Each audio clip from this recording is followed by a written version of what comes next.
अस्सलामुअलैकुम वरहमतुल्लाहि वबरकातुह। मैं इकरा हाई स्कूल से उमर मौलाना और मेरा सब्जेक्ट है अरबी और उर्दू।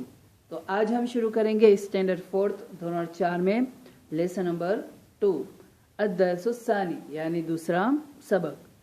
हमने लेसन नंबर 2 के 4 पार्ट को बिल्कुल अच्छी तरीके से समझ लिया है, यानी पार्ट 1, पार्ट 2, पार्ट 3 और पार्ट 4।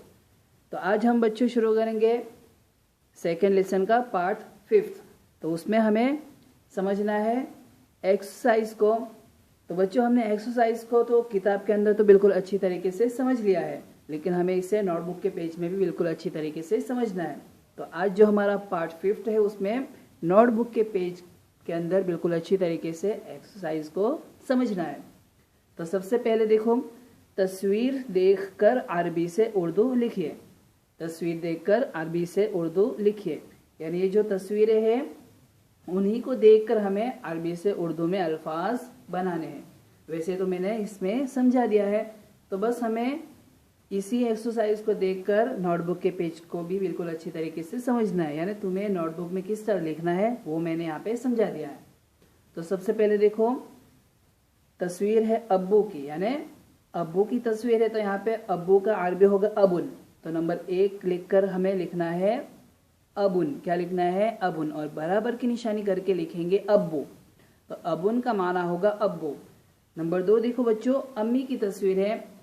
तो किताब के अंदर तो हमने लिख लिया है, तो नोटबुक में किस तरह लिखेंगे? नंबर 2 को सामने लिखना है। नंबर 1 इस तरफ है तो नंबर 2 उसी के सामने। तो पहले अरबी में लिखेंगे उम्मुन। क्या लिखेंगे? उम्मुन, और बराबर की निशानी करके लिखेंगे अम्मी। फिर जो तीसरा नंबर है बच्चों, उसको नंबर 1 के नीचे यानी दूसरी लाइन में, जैसे यहाँ पे किताब के अंदर है। नंबर 3 है लड़के की तस्वीर है, तो अरबी में आएगा इब्नुन। क्या है? इब्नुन, और इब्नुन का माना होगा लड़का या फिर बच्चा। फिर नंबर 4 है ऊंट की तस्वीर, और ऊंट का अरबी होता है इबलुन। तो हम क्या लिखेंगे?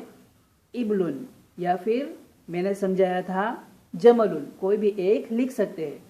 क्या बच्चों? कोई भी एक लिख सकते हैं। देखो मैंने यहाँ पे किताब के अंदर इबलुन लिखा है ऊंट, और इस बुक्स के अंदर मैंने जमलुन लिखा है, क्योंकि मैंने दोनों किताब के पेज में समझाया था। आया समझ में? तो जमलुन, और जमलुन का माना होगा ऊंट। आया समझ में? अब नंबर 5 देखो बच्चों, उस रतुन। क्या है बच्चों? उस रतुन, और उस रतुन का माना होता है खानदान। तो नंबर 5 पे हमें लिखना है उस रतुन, और बराबर की निशानी करके हमें लिखना है खानदान। फिर नंबर 6 देखो बच्चों, यहाँ पे बर्तन की तस्वीर है, तो बर्तन का अरबी होता है इनाउन। क्या होता है? इनाउन। तो इनाउन का उर्दू होगा बर्तन। तो हमें पहले नंबर 6 के सामने अरबी में लिखना है इनाउन। क्या लिखना है? इनाउन, और बराबर की निशानी करके लिखना है बर्तन। क्या लिखेंगे? बर्तन। फिर नंबर 7 देखो, सुई की तस्वीर है, तो सुई का अरबी होता है इबरतुन। क्या होता है बच्चों? इबरतुन। इबरतुन का माना होता है सुई। तो नंबर 7 हम लिखकर क्या लिखेंगे? इबरतुन। क्या लिखेंगे? इबरतुन, और बराबर की निशानी करके लिखेंगे सुई।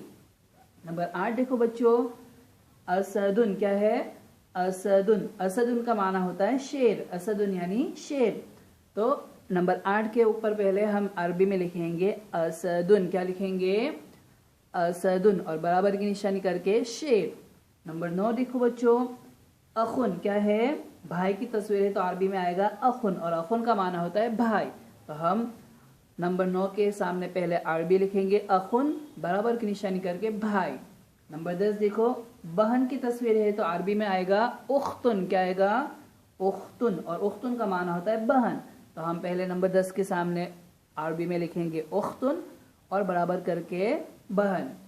तो देखो बच्चों, ये एक्सरसाइज नंबर 1 जो है, तस्वीर देखकर अरबी से उर्दू लिखिए, वो इसी तरह जिस तरह किताब में मैंने समझाया था, तो नोटबुक के पेज में भी इसी तरह लिखना है। तो अब तुम्हारे लिए और आसानी हो गई है, तो तुम इस वीडियो को देखकर नोटबुक के पेज में भी बिल्कुल अच्छी तरीके से इस सबक को लिख सकते हैं। और किस तरह लिखना है? जिस तरह मैंने नोटबुक के पेज में यहाँ पे लिखा है कि फर्स्ट नंबर यहाँ पे, तो सेकेंड नंबर सामने। आया समझ में? पहला नंबर यहाँ पे, दूसरा नंबर उसी के सामने, फिर तीसरा नंबर नीचे, चौथा नंबर उसी के सामने। फिर 5वां नंबर इस तरफ आएगा तो 6ठा उसके सामने, 7वां इस तरफ नीचे तो 8वां उसके सामने, 9 नंबर इस तरफ तो 10वां नंबर उसी के सामने। आया समझ में? तो बच्चों अब हम सेकेंड एक्सरसाइज को देखेंगे। फिल इन द ब्लैंक्स यानी खाली जगह मुकम्मल कीजिए।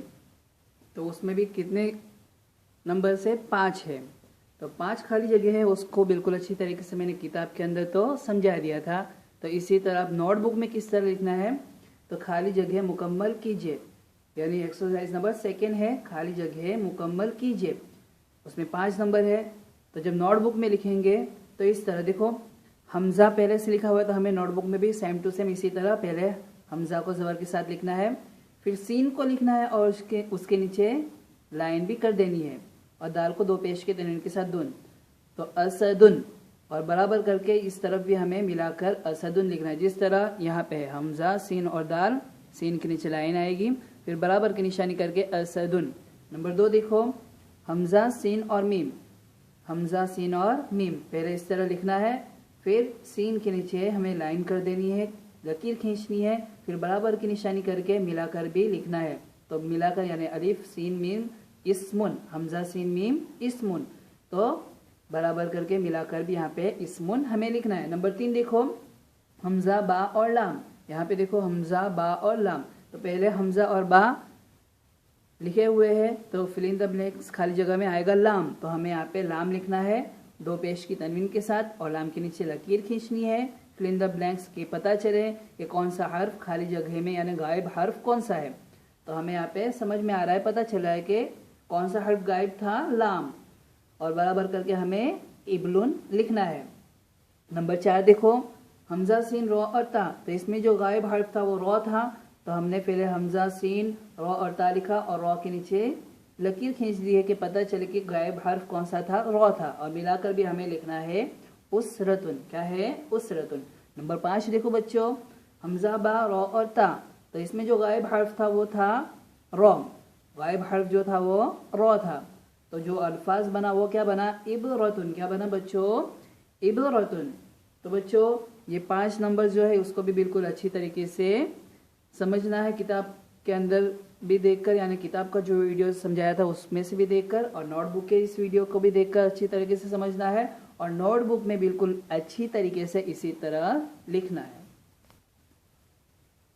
बच्चों ये एक्सरसाइज नंबर 3 है, यानी तीसरी एक्सरसाइज है। उसमें हमें क्या करना है? मैचिंग करना है, यानी अरबी अल्फाज को उर्दू अल्फाज से मिलाइए, यानी जोड़ का जोड़ो। यानी देखो यहाँ पे एक्सरसाइज नंबर 3, अरबी अल्फाज को उर्दू अल्फाज से मिलाइए, जोड़ का जोड़ो। तो बच्चों इसमें भी मैंने अच्छी तरीके से जोड़ कर ही समझा दिया है, मिलाकर ही, यानी अरबी अल्फाज को उर्दू अल्फाज से मिलाकर ही समझा दिया है। तो एक बार वापस समझ लेते हैं कि तुम्हारे लिए आसानी हो जाए। तो जिस तरह किताब में मैंने लिखा था उसी तरह नोटबुक के पेज में भी लिखा है, और मैंने बताया था कि इंग्लिश लिखना नहीं है, हमें अरबी से उर्दू ही करना है। तो देखो नंबर 1 के सामने मैंने लिखा है अरबी में अबुन, तो अबुन को मैंने किसके साथ मिलाया है? अबुन का माना होता है अब्बू, तो हमें उसी के मिलते हुए अल्फाज के, यानी उसी के तर्जुमे वाले अल्फाज के साथ हमें मिलाना है, यानी उसका जो माना सही होता है उसके साथ। तो यहाँ पे देखो अबुन को मैंने मिलाया है अब्बू के साथ, अबुन का माना होता है अब्बू, तो हमें उसी के साथ मिलाना है। नंबर 2 देखो अखुन, और अखुन का माना होता है भाई, अखुन यानी भाई, तो देखो हमने किसके साथ मिलाया है? अखुन यानी भाई, सही है, यानी अखुन को हमें भाई के साथ मिलाना है। नंबर 3 देखो बच्चों उसरतुन, और उसरतुन का माना होता है खानदान, फैमिली, तो देखो बच्चों हमने किसके साथ मिलाया है? उसरतुन को जी खानदान के साथ, सही है ये भी। नंबर 4 देखो बच्चों उख्तुन, और उख्तुन का माना होता है बहन, तो इसको हमें हमने किसके साथ मिलाया है? उख्तुन को बहन के साथ, सही है। नंबर 5 देखो इबलुन, क्या है? इबलुन, और इबलुन का माना होता है ऊँट, तो हमने इसके किसके साथ मिलाया है इसको? जी ऊँट के साथ। फिर नंबर 6 देखो बच्चों इनाउन, और इनाउन का माना होता है बर्तन, तो देखो हमने किसके साथ मिलाया है? जी बर्तन के साथ। नंबर 7 देखो बच्चों इबरतुन, और इबरतुन का माना होता है सुई, तो देखो हाँ सुई के साथ ही मिलाया, यानी सही है। नंबर 8 देखो असदुन, और असदुन का माना होता है शेर, तो हम देखेंगे कि किसके साथ मिलाया है हमने? जी, शेर के साथ मिला है। नंबर 9 देखो बच्चों, इब्नुन, और इब्नुन का माना होता है लड़का।